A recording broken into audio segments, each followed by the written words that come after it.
de asistentes ya está. No, lo digo para aquellos que habéis empezado tarde, pues el hecho de que la matrícula no se cerró hasta noviembre, que me imagino que venir y empezar con el tema de alelo, gen, fenotipos, pues para ponerse al día, te dan ganas como de cortar clases. Entonces, pues si queréis que en algún determinado momento hiciésemos una clase de repaso. A mí no me importa, pero tengo que cuadrar con vosotros la hora y todo eso, ¿no? Entonces, vale. Entonces, vamos a ver, para toda la clase, vamos a ver ahora el tema 4, que es el tema de la evolución, donde también vamos a hablar de genes, de fenotipos y de fenotipos, ¿vale? En vez de darlo en dos partes, lo vamos a ver en solo una. Entonces, la semana que viene yo quería ponerme a explicar los posibles problemas matemáticos que vais a tener de los temas 2, 3 y 4. No sé si visteis alguna vez exámenes de años anteriores que preguntan, ¿vale? Si una mujer es no sé dónde y es portadora de un gen y se casa con un hombre que es no sé cuánto, ¿qué porcentaje de descendientes tal? Esos son un tipo de preguntas que os pueden caer relacionadas con estos tres primeros temas, ¿vale? Entonces, vamos a hacer lo siguiente. Vamos a explicar el tema 4. En el tema 4 vamos a dar un concepto de frecuencias génicas y frecuencias alélicas que va a hacer que os queráis volar la tapa de los sesos, ¿vale? Mañana yo os dejo un esquema con los conceptos así más importantes y la semana que viene machacamos lo de calcular de frecuencias génicas, frecuencias alélicas y demás. Con vosotras, ¿cuándo queréis que veamos una pequeña explicación de lo que es el tema 2? ¿Queréis que lo hagamos a las 7 en una parte tal?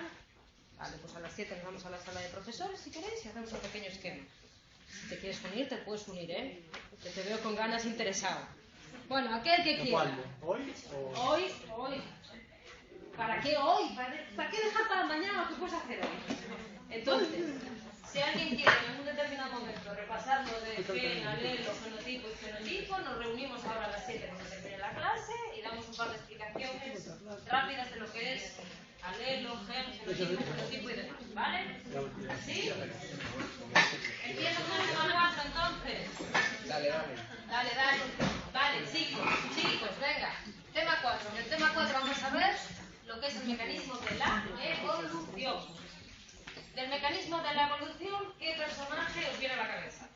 Darwin. Perfectísimamente. Pues vamos a explicar la evolución según Darwin. Y vamos a ir más allá de las explicaciones que daba Darwin para ver los mecanismos de la evolución que él nos proponía, pero añadiéndole los avances que hay en la genética que en la época de Darwin todavía no se sabe. ¿Vale? Entonces, aquí vamos a ver los antecedentes históricos de la teoría de la evolución.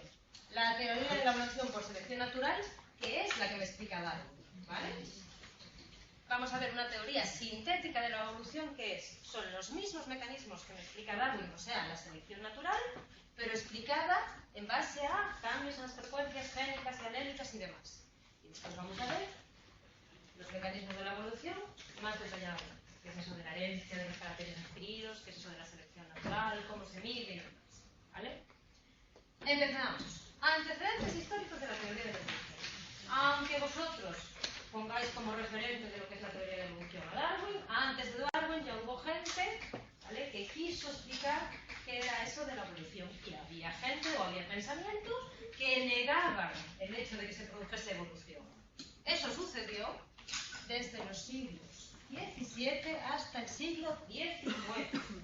Desde los siglos XVII hasta los siglos XIX, la explicación de cómo surgió la vida en la Tierra oscilaba entre dos corrientes.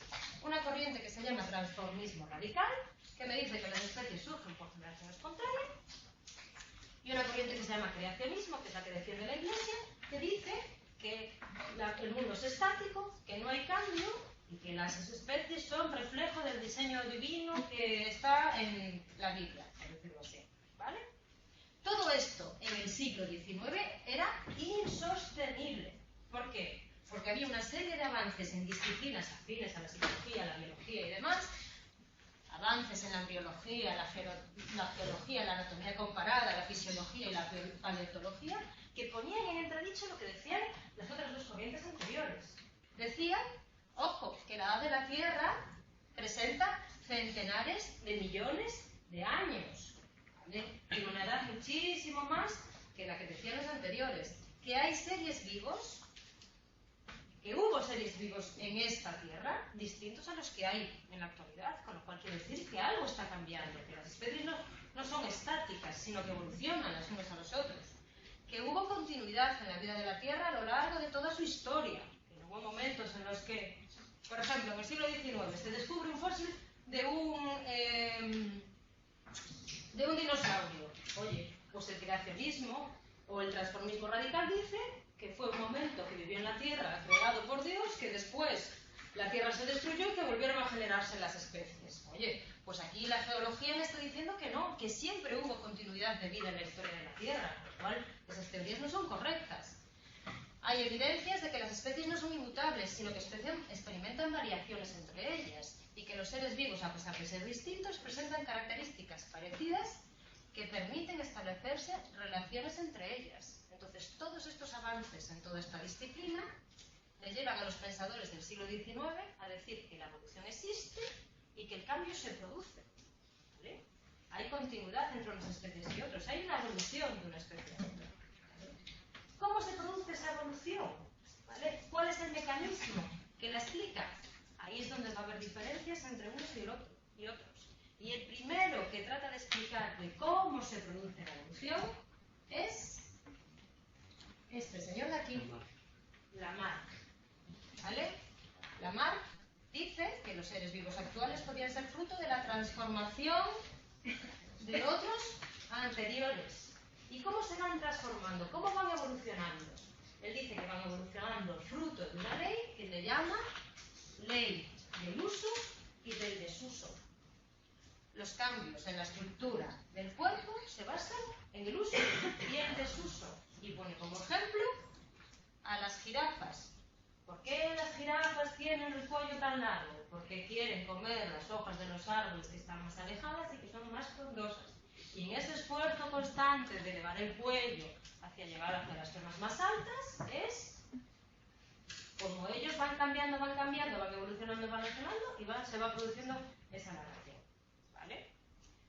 Él además nos dice que esas características se van transmitiendo a nuestras descendientes. ¿Vale? Los cambios que producen la ley del uso y el desuso en los seres vivos no son previos, sino que son posteriores. ¿Vale? Y el objetivo es alcanzar, por decir así, la perfección. ¿Bien? Bien, este es el primer señor que trata de explicar por qué hay cambio, cómo se produce esa evolución. ¿Vale? Evidentemente, posteriormente se verá cómo la explicación de la ley del uso y el desuso de Lamarck no es la correcta. ¿Vale? El que todos conocéis, este señor de aquí, Darwin, que le dice que la evolución se produce por un mecanismo que él llama selección natural. ¿Vale? ¿Cómo investiga Darwin? ¿Cómo investiga este señor? Pues se mete en su barquito, ¿vale? Y alrededor de mediados del siglo XIX se dedica a explorar y llega a una zona en concreta que se llama las Islas Galápagos. ¿Qué pasa con esas Islas Galápagos? Que son unas islas de origen volcánico, ¿vale? Que son muchísimo más recientes que el continente y están aisladas geográficamente de él por 965 kilómetros. ¿Vale? Entonces, ¿qué dice Lamarck? ¿Qué dice Darwin? Que si la explicación de la Iglesia y la explicación del creacionismo y demás es correcta, yo espero encontrar en las Islas Galápagos especies totalmente distintas que las especies que encuentro en el continente. ¿Vale? Y en concreto, estudia dos especies. Estudia pinzones, que son unos pájaros, ¿vale? Y estudia tortugas. ¿Dónde estás? Bueno, y estudia tortugas. Y observa que las 13 especies de pinzones que encuentra en las Islas Galápagos, ¿vale? Son muy parecidas entre sí, pero presentan diferencias morfológicas, por ejemplo, en lo que es la constitución del pico. Y observa que el caparazón de las tortugas es muy similar entre sí, pero presenta diferencias morfológicas en función oye, de la vegetación en la que cada una de las tortugas está en esa isla, ¿vale? ¿Cómo explica Darwin esto? Lo explica, oye, porque tanto las especies de tortugas y pinzones no son creaciones independientes, sino que se diferencian de una única población reducida y colonizadora que fue a las distintas islas, ¿vale?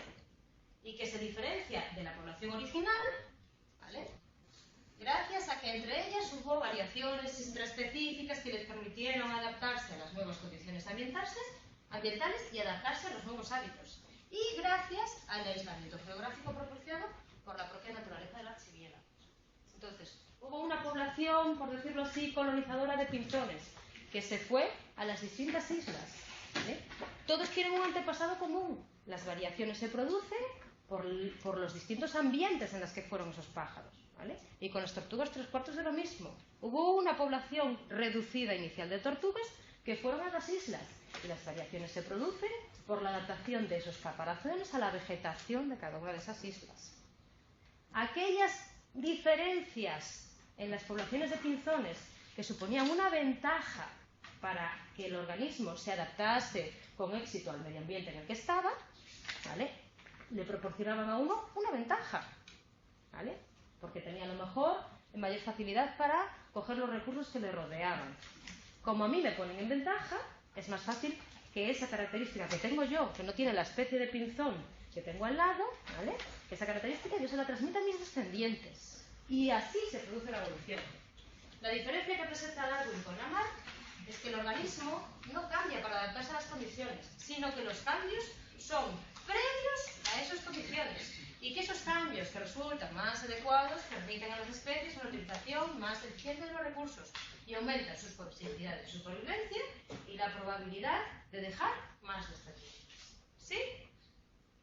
Vale, esto Darwin, por decirlo así, lo observa cuando va a las Islas Galápagos y cuando observa a los pinzones, cuando observa a las tortugas. Vuelve a Inglaterra y 50 años más tarde, a raíz de los descubrimientos en la sociología y demás y tal, lo sintetiza toda su teoría de la evolución en un solo documento que se llama El origen de las especies y que se publica en 1859. ¿Qué nos dice Darwin en El origen de las especies? Un resumen de lo que es toda su teoría de la evolución, ¿vale? Nos dice que las poblaciones de seres vivos crecerán exponencialmente si todos los individuos que nacen pudiesen reproducirse. Que el crecimiento de las poblaciones tiene como límite la cantidad de recursos disponibles. Que existe una gran variabilidad en todas las poblaciones que hace que no existan dos individuos iguales. Que gran parte de esa variabilidad es hereditaria. Darwin no sabe decir por qué, no sabe todavía cómo es esto del material genético de los genes y demás, pero dice que esos caracteres yo se los transmito a mis descendientes. Ojo, atención, que la limitación de los recursos establece una lucha por la existencia en la que los individuos que porten rasgos que permitan afrontar mejor las condiciones adversas tendrán más posibilidades de sobrevivir y reproducirse. Y que tras muchas generaciones, ese proceso de selección natural irá produciendo un cambio gradual de las poblaciones y conducirá a la aparición de una nueva especie. ¿Sí? Entonces, ¿qué me dice Darwin? Me dice Darwin que nosotros, como individuos, somos todos, por decirlo así, hijos del mismo antepasado, pero presentamos variaciones entre nosotros, ¿vale? Nosotros, como especie, estamos en un determinado hábitat.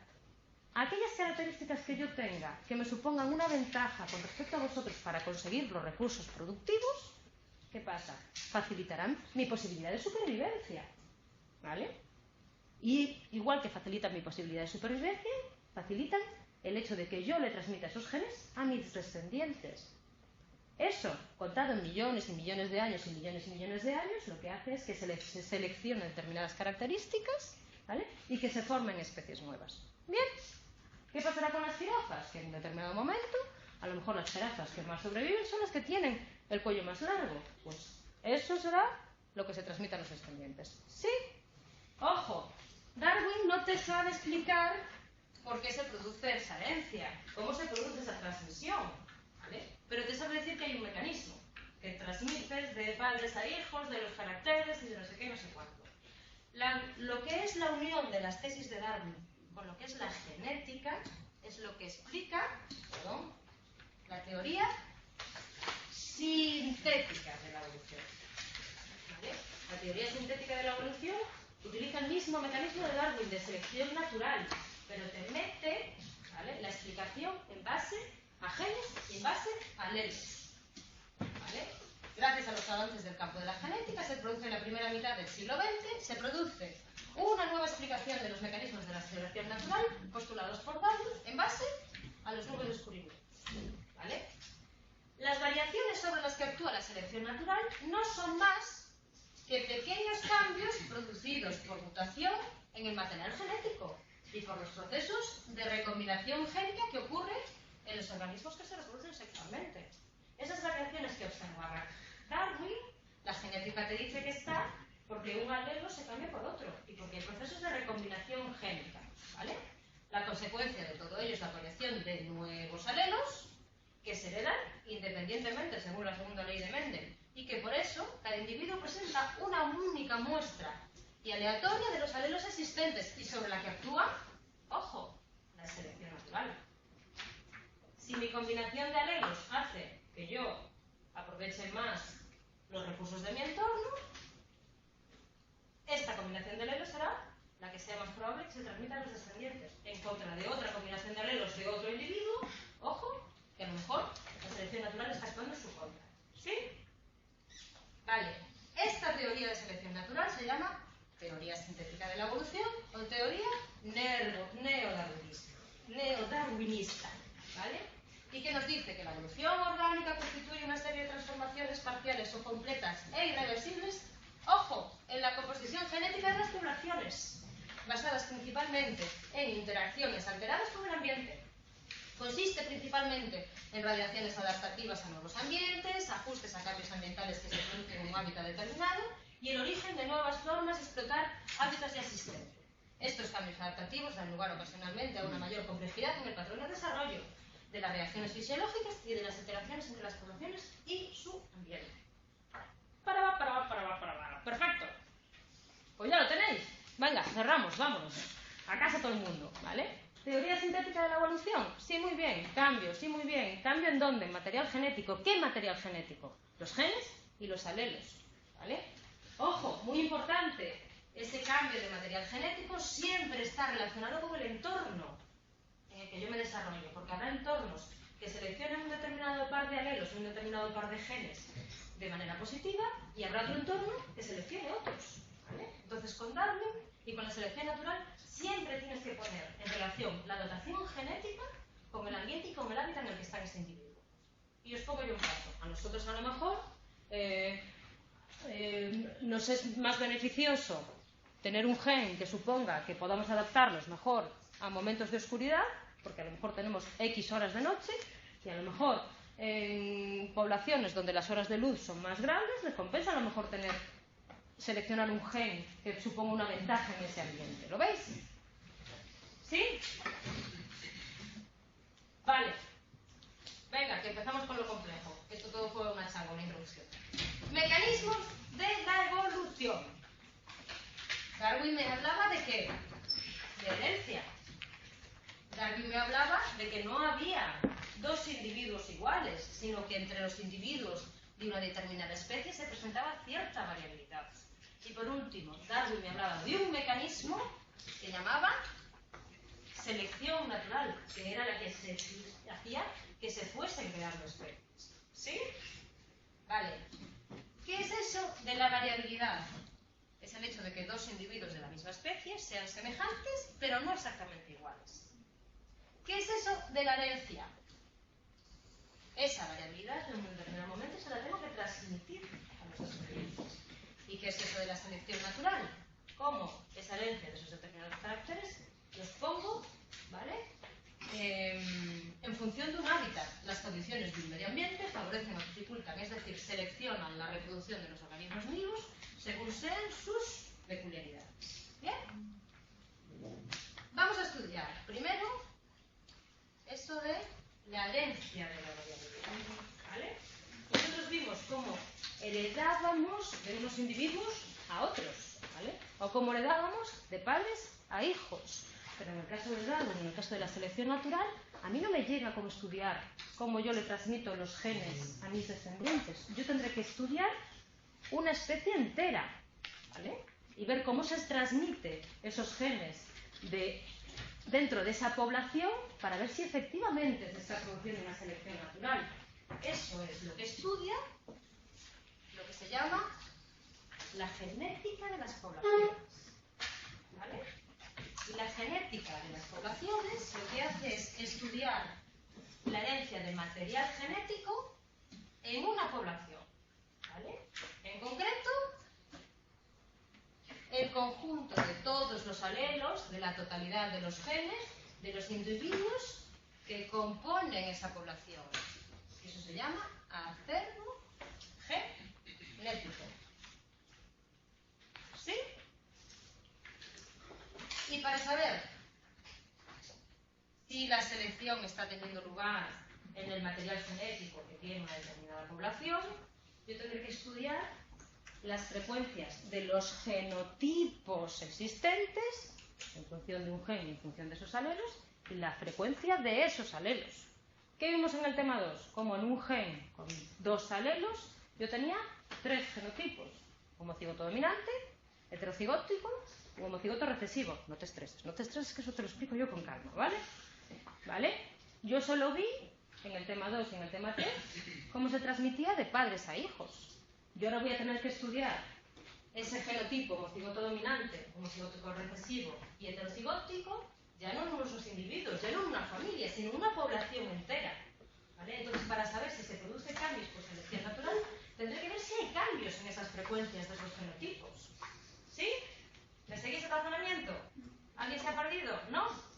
Vale. ¿Cómo sé si hay cambios en esas frecuencias? Primero tendré que saber cómo calcular esas frecuencias genotípicas, ¿vale? Y yo os explico. Frecuencias genotípicas son las frecuencias relativas que tiene cada uno de los genotipos posibles en la población. Si yo tengo una población de 500 individuos, esta es mi población entera. Y de esos 500 individuos resulta que tengo 250 que son homocigotos dominantes, 150 que son heterocigóticos y 100 que son homocigóticos recesivos. La suma del número de individuos que componen cada uno de los genotipos me dará el total de la población. ¿Sí? Vale, pero ¿qué pasa si yo lo que hago es dividir cada uno de estos números de individuos por la población total? Y ahí sí que tendré las frecuencias genotípicas, ¿vale? ¿Cómo hallaré la frecuencia del genotipo del homocigótico dominante? Dividiré el número de individuos que son homocigóticos dominantes por el tamaño de la población. ¿Sí? ¿Cómo hallaré la frecuencia del genotipo del heterocigoto? Número de individuos entre población. ¿Y cómo hallaré la frecuencia genotípica del homocigótico recesivo? Número de individuos entre población. ¿Vale? Si el número de individuos aislados de homocigóticos dominantes, heterocigóticos y homocigóticos recesivos me daba igual a la población, y yo ahora estoy dividiendo cada uno de esos números por el tamaño de la población total, la suma de este más este más este será ¿qué? 1. ¿Lo veis? Sí. Entonces, si yo os estoy hablando de frecuencias, estaré utilizando las letras en mayúsculas, ¿vale? Si os estoy hablando de números aislados de homocigóticos, de heterocigóticos y de recesivos, estaré utilizando letras en minúsculas. ¿Sí? Fijaros en esto porque después para las preguntas de examen está complicado, ¿vale? Frecuencia del genotipo homocigótico dominante más frecuencia del genotipo heterocigótico más frecuencia del genotípico homocigótico recesivo siempre será igual a 1. Igual que el número de individuos cuyo genotipo es homocigótico dominante más el número de individuos cuyo cuyo genotipo es heterocigótico, más el número de individuos que son homocigóticos recesivos, siempre será igual al tamaño total de la población. ¿Por qué? Porque estas tres posibilidades, o sea, estas son las únicas que tengo cuando yo estoy hablando de genotipos. ¿Sí? Ojo, que la cosa se complica. ¿Qué pasa si yo hablo de alelos y lo que yo quiero estudiar ya no son las frecuencias de los genotipos, sino son las frecuencias de los alelos? Que tengo que considerar que así como tengo tres genotipos, alelos o variantes, solo tengo dos. El dominante y el alelo recesivo. ¿Qué pasa en el genotipo homocigoto dominante? Que yo tendré un alelo dominante, ojo, y otro alelo dominante. ¿Qué pasa en el genotipo que es homocigótico recesivo? Tengo un alelo recesivo y un alelo recesivo. Ojo, pero ¿qué pasa en el caso del heterocigoto? Frecuencia génica, que yo tengo aquí un alelo dominante y un alelo recesivo. De tal manera que para saber cuál es la frecuencia de cada uno de los alelos en esta población, no solo puedo irme a los que son homocigotos, no solo puedo irme a los que son homocigóticos dominantes o homocigóticos recesivos, sino que tengo que considerar también los que son heterocigotos. ¿Sí? Yo ahora estoy calculando los alelos, ¿vale? Quiero ver el número de alelos homocigóticos, el número de alelos dominantes. Ojo, si tengo 250 individuos que son homocigóticos dominantes, yo lo que tengo aquí son 500 alelos dominantes. Pero también tengo aquí 150 alelos dominantes. ¿Por qué? Porque en los heterocigóticos yo tengo la mitad que son alelos dominantes y la mitad que son alelos recesivos. Si quiero calcular el número de alelos recesivos que tengo en una determinada población, tendré que multiplicar por 2 la frecuencia o el número de genotipos homocigóticos recesivos y sumarle el número de heterocigóticos. ¿Sí? ¿Sí? ¿Seguro? ¿Seguro? Entonces, venga, ¿qué pasa? no pasas. No paso. Vale, limpio, no os preocupáis. Vale, voy más lenta. Nos quedó claro cómo calcular las frecuencias génicas, ¿no? Sabemos que tenemos tres genotipos: homocigótico dominante, homocigótico recesivo y heterocigótico, ¿vale? Si yo quiero saber cuál es la frecuencia de un determinado genotipo en una población, lo único que tengo que coger es el número de individuos que hay partido por el número de población total, ¿vale? La población total siempre será igual a la suma de los tres, del número de individuos homocigóticos dominantes, recesivos y heterocigóticos. Bien, vale, perfecto. Me olvido de los genotipos. Yo ahora quiero calcular alelos, porque a lo mejor la selección natural no está actuando contra unos determinados genotipos, pero sí contra un determinado alelo, ¿vale? Bien. ¿Qué pasa ahora? Que así como yo tengo tres genotipos, alelos, para un determinado gen, tengo dos: alelo dominante y alelo recesivo. ¿Cómo se distribuyen esos alelos en los genotipos que yo acabo de ver? ¿Vale? Para el caso del genotipo homocigótico dominante, los dos alelos son iguales y los dos alelos son dominantes, ¿vale? Para el caso del genotipo homocigótico recesivo, los dos alelos son recesivos, ¿vale? Y los dos alelos son iguales. ¿Pero qué pasa? Que yo tengo una tercera variedad de genotipos, que son los que son heterocigóticos. Esos genotipos heterocigóticos se forman por dos alelos, uno dominante y uno recesivo. De tal manera que si yo quiero calcular la frecuencia, ¿vale?, de los alelos, no de los genotipos, tendré que tener en cuenta el número de alelos que tiene el homocigótico dominante. Y si quiero calcular el alelo dominante, tendré que tener en cuenta también el número de heterocigóticos, porque aquí hay alelos dominantes. Lo mismo me pasa, ojo, con lo que es la frecuencia de los alelos recesivos. Tendré que tener en cuenta el número de homocigóticos recesivos que hay aquí. Ojo, pero también tendré que tener en cuenta el número de heterocigóticos, porque aquí hay alelos recesivos. Y tendré que tener en cuenta la población total. Pero estoy hablando, ojo ahora, de población de alelos, no de población de genotipos. Entonces aquí tendré dos alelos, dos alelos, dos alelos. ¿Bien? Venga, entonces, por eso se suma, ¿no? Claro, entonces, si yo quiero calcular la frecuencia del alelo dominante, que le voy a llamar P, tendré que multiplicar por 2 el número de veces que tengo el genotipo dominante, porque Porque dentro de este genotipo, dentro de estos 250 individuos, yo tengo dos alelos dominantes, ¿sí? No me puedo olvidar de los heterocigóticos, que están aquí. Porque también le tengo que sumar el alelo de los heterocigóticos, porque esos tienen un alelo dominante. Y tengo que dividirlo, al igual que pasaba por los genotipos, por el tamaño de la población total. Ojo, pero aquí estoy hablando de alelos. Y entonces yo tendré dos alelos en el genotipo homocigótico, dos alelos en el genotipo heterocigótico y dos alelos en el genotipo homocigótico recesivo. ¿Sí? Suma de todos. Claro. ¿Qué pasa si yo lo que quiero calcular es la frecuencia del alelo recesivo? Que tengo que hacer lo mismo. Tengo que considerar el número de heterocigóticos que hay. ¿Por qué? Porque dentro de esos heterocigóticos hay un alelo recesivo. ¿Bien? Y tengo que multiplicar por 2 el número de individuos que presentan el genotipo homocigótico recesivo. Porque ahí hay dos alelos recesivos. ¿Sí? Y tengo que dividirlos por el tamaño total de la población de alelos, que recordar que son dos alelos para el homocigótico dominante, dos alelos para el heterocigótico, dos alelos para el homocigótico recesivo. ¿Bien? Y en base a esto, calculo una serie de frecuencias.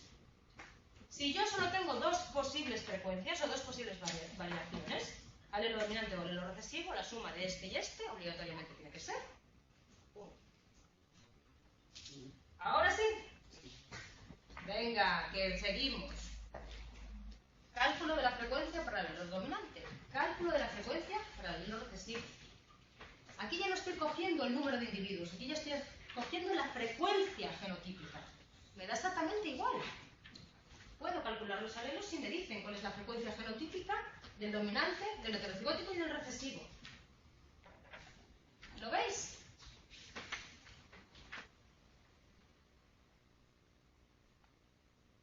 Es que queda un poco de feo, ¿sabes? No lo vamos a machacar, pero lo veréis con el tiempo, ¿vale?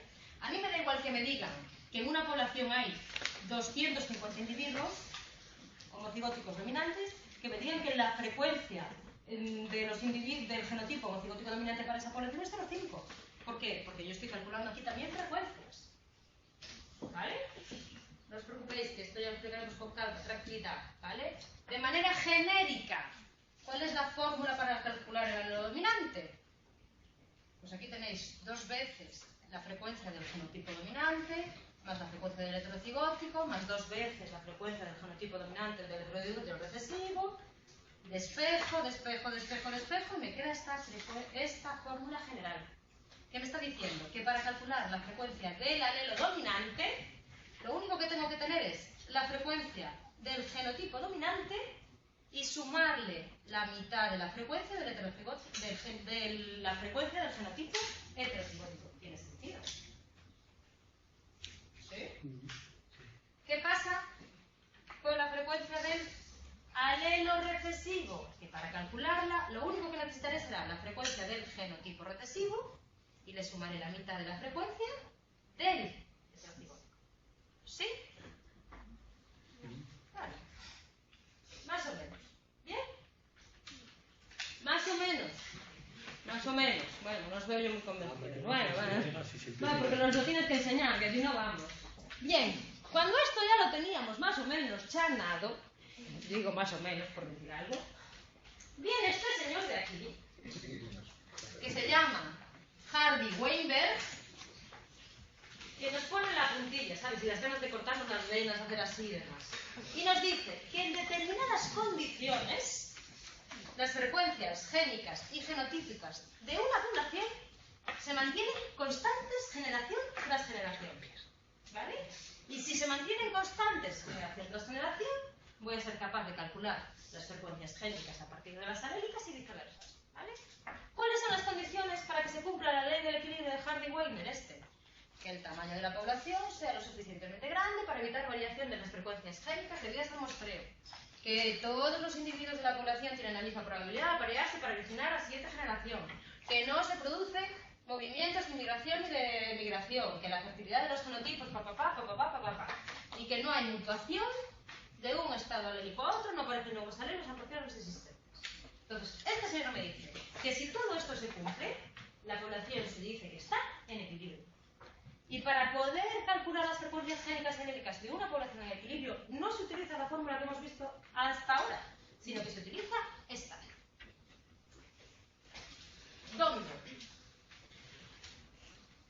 el alelo dominante al cuadrado me dará la frecuencia de homocigóticos dominantes, donde los heterocigóticos serán el resultado de multiplicar por 2 la frecuencia del alelo dominante por la frecuencia del alelo recesivo, y donde la frecuencia del alelo recesivo al cuadrado será la frecuencia del genotipo homocigótico recesivo. ¿Por qué? Porque dice que la frecuencia del genotípica de cada uno de estos cigóticos será el resultado del producto de las frecuencias de los respectivos átomos. Os lo podría poner más edulcorado, pero ¿vale? Entonces, este señor me dice que si las poblaciones están en equilibrios, el cálculo de las frecuencias génicas y de las frecuencias alélicas cambia. Y si a mí me dan la frecuencia del alelo dominante, voy a ser capaz de calcular todas las frecuencias génicas. ¿Sí? ¿Vale? ¿Por qué? Porque P al cuadrado, alelo dominante al cuadrado será igual al genotipo, a la frecuencia del genotipo del homocigótico dominante, 2PQ será igual a la frecuencia del heterocigótico y Q al cuadrado será igual a la frecuencia del heterocigótico recesivo. Pero yo sé que las frecuencias génicas dominantes más heterocigóticas más recesivas será igual a 1. Entonces, P al cuadrado más 2PQ más Q al cuadrado siempre certificado. ¿Vale? De tal manera, si yo os digo que la frecuencia del alelo dominante es 0,2, sabréis que la frecuencia del genotipo dominante será 0,4. Si yo os digo que la frecuencia del alelo dominante es 0,2 y sabéis que P más Q es igual a 1, la frecuencia del alelo recesivo será 0,8. Y a partir de ahí me podéis sacar todas las frecuencias alélicas y todas las frecuencias génicas en una población en equilibrio, ¿vale? Porque según la ley del equilibrio de tal, se mantiene constante. ¿Bien? Vale. Para calcular las frecuencias génicas y las frecuencias alélicas en una población en equilibrio, te dice específicamente que la población está en equilibrio. Si no te dice nada, se sobreentiende que la población es normal. Esto pasa en una frecuencia, para el cálculo de las frecuencias génicas alélicas, en una población en equilibrio. En una población normal, yo siempre tendré que tener, ¿vale?, un dato más, que es la frecuencia del genotipo heterocigótico. ¿Sí? Bueno. No os preocupéis, que esto los vamos a machacar por activo y por pasivo. O sea, esto de verdad que os lo explico yo con calma, hacemos 20.000 millones de repasos si hace falta y demás. Sé que es un coñazo, pero es lo que hay si tú quieres estudiar cómo se transmiten los genes en una determinada población. Solo puedes hablar de frecuencias génicas y de frecuencias alélicas. ¿Qué pasa si las frecuencias de los homocigóticos dominantes son muy altas? Oye, algo está pasando, la selección está haciendo que esos homocigóticos dominantes sean los predominantes. ¿Por qué? Porque a lo mejor el alelo dominante confiere algún tipo de ventaja a los individuos, ¿Qué pasa si a lo mejor en una determinada población hay una superioridad del heterocigótico? ¿Por qué? ¿Vale? Eso es lo que nosotros vamos a tratar de explicar hablando de frecuencias génicas y de frecuencias alérgicas, ¿vale? De momento, para lo que es el cálculo, esto es el rollo matemático que yo os tengo que explicar, que después os lo machacaré muy bien, ¿vale? Sigo, porque si no, no me va a dar tiempo. Variabilidad. ¡Ojo! ¿Dónde me está diciendo la genética que se produce esa variabilidad? En las mutaciones. Habíamos visto en el tema 3 cómo la mutación era la sustitución a lo mejor de un nucleótido por otro en la doble cadena de ADN. ¿Vale? Esa mutación le puede conducir al individuo a que tenga una serie de ventajas adaptativas con respecto a otros. Si tiene una serie de ventajas adaptativas, más probable es que lo presente a sus descendientes y es más probable que ese carácter termine siendo el predominante. Otra fuente de variabilidad, lo que se llama los procesos de recombinación génica, que también los estudiamos. ¿Qué pasa si yo hago aquí intercambio de material genético que hace que haya una nueva combinación de alelos única en ese individuo? Esa combinación de alelos puede ser expuesta a la selección natural y que en determinado momento resulte beneficiosa. ¿Sí? Otro fenómeno que está explicando la variabilidad, la migración. Migración desde un punto de vista genético consiste en el flujo de genes hacia adentro o hacia afuera de esa población. Imaginaros el pueblo perdido de Lugo, aislado de las montañas, cubierto de nieve, donde de repente llega una población de chinos. A ver si se instalan ahí. Pues evidentemente hay un flujo de genes, hay un cambio, hay un intercambio de genes. ¿Vale? La migración de individuos al azar no tiene efecto si las frecuencias aléticas de las dos poblaciones son las mismas. ¿Vale? ¿Qué pasa con los procesos de deriva génica? Que son procesos de intercambio o de cambio de material genético debido al azar. ¿Vale? Por último, ¿qué pasa si yo establezco una nueva población a través de muy pocos individuos? Que hago lo que se llama un efecto fundador. Los cambios morfológicos que se producen con mayor rapidez que en las poblaciones grandes, ¿vale? Y solo voy a poner en esa población los determinados caracteres que tengan los fundadores. ¿Qué es un efecto cuello de botella? Cuando a consecuencia de un cambio brusco de las condiciones ambientales, la población se ve mermada y hace que se produzca una alteración de las frecuencias génicas, una disminución grande de la variabilidad. ¿Qué pasa si ahora de repente viene una enfermedad aquí a esta población y hace que se liquiden a todos los morenos? Oye, pues hay una gran disminución de esa variabilidad, solo que han seleccionado los rubios, por ejemplo. ¿Vale? ¿Sí? Vale, perfecto. Todo esto para explicar el gran paradigma de Darwin, que es la selección natural. ¿Qué os dije yo ahora hasta el momento? Que la selección natural actuaba haciendo que unos determinados caracteres, ¿vale?, fuesen beneficiosos para ese individuo y que ese individuo, por tanto, tuviese mayor capacidad de transmitir esos caracteres a sus descendientes. Entonces, ¿qué? Tiene que haber algún tipo de mecanismo que me permita medir esa selección natural. ¿Qué pasa si, por ejemplo, estamos en esta clase? Y por volver por los rubios y los morenos y demás, ¿sabes? En plan, para que nadie se sienta ofendido. ¿Qué pasa si de esta población que formamos esta clase resulta que los morenos tienen como media 3 hijos de descendientes, ¿vale? Y los rubios tienen como media de descendientes un hijo. Oye, aquí la selección está actuando de alguna manera, haciendo que los rubios tengan menor capacidad de reproducirse y menor capacidad de transmitir esos genes a sus descendientes, ¿vale? Esa es una medida de selección natural que se llama eficacia biológica. ¿Vale? ¿Cómo mido yo la eficacia biológica de unos individuos en una población? En base al número de individuos el número de descendientes que esos individuos aportan, ¿vale? Y comparándolo con esos individuos, con los individuos que presentan el mayor número de descendientes. ¿Sí? Número de descendientes medio de un grupo o un individuo partido por el número de individuos que más descendientes tienen. Aquí, disminuyendo la eficacia biológica de los individuos, tendré una medida de lo que es la selección natural. ¿Sí? Ejemplo, el enanismo endoplasmático. ¿Vale? Esto de aquí. El número de descendientes promedios de una familia en la que uno de los progenitores tiene enanismo endoplasmático es de 0,25. En familias normales, el número promedio de descendientes es de 1,25. Entonces, la eficacia biológica de aquellos individuos que presentan enanismo endoplasmático será de 0,2. Esta eficacia biológica me está diciendo que esos individuos que tienen enanismo endoplasmático, la selección está actuando contra ellos, o que presentan un coeficiente de selección, ¿vale?, que está haciendo que ellos no transmitan esos genes. El de selección pues, no es más que 1 menos eficacia biológica, ¿vale? Cuando mayor sea la eficacia biológica de un individuo, menor será el cociente de selección, o menor será el efecto que tiene la selección natural sobre ellos. ¿Sí? Voy rápido para que me dé tiempo a explicarlo entero. ¿Vale? Vale. Todo esto me permite medir, ¿vale?, o tener una estimación de cómo puede estar actuando la selección natural. ¿Qué tipos de selección natural tengo? Porque aquí estoy hablando de individuos que a lo mejor presentan una enfermedad.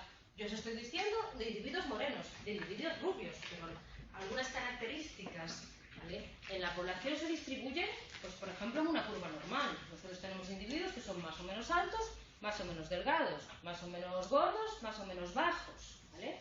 Si la selección natural actúa eliminando a los individuos que presentan unas características situadas en uno de los extremos de su distribución fenotípica, se dice que es un tipo de selección natural direccional. De la población de individuos que pueden ser delgados, medios o gordos, yo estoy eliminando a los que son delgados. Eso es un tipo de selección natural direccional. ¿Qué estaré haciendo? Aumentando la media de peso de la población hacia arriba, hacia tal. ¿Lo veis? Si estoy eliminando los dos extremos fenotípicos, estoy hablando de una selección natural que es estabilizadora, porque está fomentando aquellas características que son intermedias, que son medias. ¿Vale?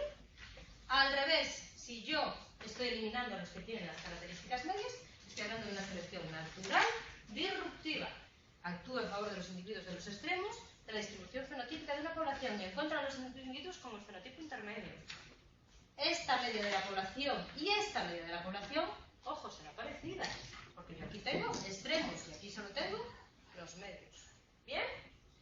La selección sexual será cualquier desviación del apareamiento aleatorio entre los individuos de la población y seleccionará aquellas características que le confieren una ventaja al individuo con respecto al apareamiento. En el caso de los pavos reales, las pagolumas más vistosas, etc.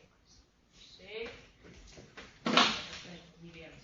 ¿Qué pasa si se produce un cambio en las frecuencias génicas y en las frecuencias alélicas, que es lo que vemos ahora, por mutación, que hace que ese alelo, ¿vale?, que de repente muta y de repente está sobrerepresentado en la población? Eso se llama polimorfismo. ¿Vale? ¿Qué pasa si hoy yo de repente tengo una mutación del material genético y hace que el alelo A sea, por ejemplo, tenga una ventaja para el apareamiento de la persona, que hace que se transmita los genes, no sé cuánto, pum, pum, pum? De repente llega un momento en el que ese alelo A está sobrerepresentado en detrimento de otros alelos. Se dice que ese alelo presenta un polimorfismo que puede ser transitorio, ¿vale?, hasta que se implante completamente en esa población, o que pueda ser permanente debido a la acción directa de la selección natural, porque a lo mejor ese alelo presenta algún tipo de ventaja. Ejemplos: la superioridad del heterocigoto y la selección natural dependiente de la frecuencia. ¿Vale? ¿Qué pasa con la superioridad del heterocigótico y la selección natural dependiente de la frecuencia? Que me explican cómo determinados alelos, ¿vale?, cuyo porcentaje no sería el esperado dentro de la población, se mantienen. ¿Será por qué? Porque le conviene una ventaja adaptativa a ese individuo. En el caso de la superioridad del heterocigótico, la selección natural actúa contra ambos homocigóticos, aumentando la eficacia biológica de los heterocigóticos. Ejemplo: la anemia falciforme y la malaria, que ejemplificación la semana pasada. ¿Vale? ¿Qué pasa en el caso de la selección natural dependiente de la frecuencia?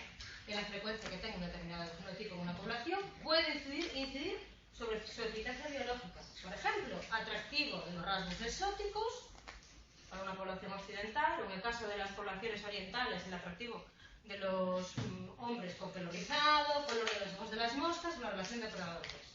¿Vale? ¿Qué pasa en estos casos? Que la selección natural está favoreciendo aquellos alelos cuyo porcentaje es más bajo. ¿Lo entendemos? O estoy yo un poco acelerada hoy, ¿no? ¿Lo entendéis? ¿Qué pasa, por ejemplo, con las asiáticas? Que para las asiáticas, que todas tienen el pelo liso, que nunca vieron un pelo rizado y demás y tal, le resulta más atractivo a una persona que tenga un pelo rizado, ¿vale? Pues ese alelo de pelo rizado presenta una selección natural dependiente de la frecuencia. La frecuencia que tenga un determinado fenotipo en la población incide sobre su eficacia biológica. Se lo rifan, ¿lo entendéis? ¿Qué pasa con la superioridad del heterocigótico? Que hay en determinados casos donde la combinación del heterocigoto y el hábitat le confiere una ventaja adaptativa a este. Y es pues el caso de la anemia falciforme y la malaria. Sabéis que la malaria ataca los glóbulos rojos sanos, ¿sí? Y la anemia falciforme es un tipo de enfermedad producida por un alelo, el alelo de la anemia falciforme. ¿Qué pasa si los dos alelos están afectados? Bien. De anemia falciforme, que el individuo que se forma es un individuo que no llega a tener madurez sexual. Bien. ¿Qué pasa si los dos alelos están sanos? Que es un individuo que presenta los glóbulos rojos sanos y no tiene ningún problema. Vale. ¿Qué pasa con esos individuos que presentan los glóbulos rojos sanos en poblaciones o en hábitats donde hay malaria? Que es mayor probable que contagien esa malaria y que contaminen esos glóbulos rojos y que mueran. En esos casos, los heterocigotos presentan una ventaja adaptativa. ¿Por qué? Porque presentan uno de los alelos para la anemia falciforme. ¿Vale? Los glóbulos rojos están enfermos, pero no lo suficientemente enfermos como para que le impidan el desarrollo. Llegan a ser adultos, se reproducen, etcétera y demás. Y la enfermedad de esos glóbulos rojos les impide contraer la malaria. Entonces, en ese caso, el heterocigoto presenta una ventaja adaptativa en ese hábitat concreto en el que se produce malaria. ¿Sí? Todo esto, cuya finalidad es explicar la formación de las distintas especies, ¿vale?, que tenemos en nuestro mundo mundial. Dos formas por las que las especies evolucionan de una u otra o se crean una a partir de otra. Lo que se llama anagénesis o evolución filética. Poblaciones que se transforman paulatinamente y que ya no pueden considerarse pertenecientes a una especie de la población original. La avestruz, en un determinado momento, tuvo su antecedente en un dinosaurio. Este dinosaurio ya no existe. ¿Por qué? Porque evolucionó hacia una avestruz. ¿Vale? Hay una transformación de una línea evolutiva. ¿Vale? ¿Qué pasa en el caso de la cladogénesis?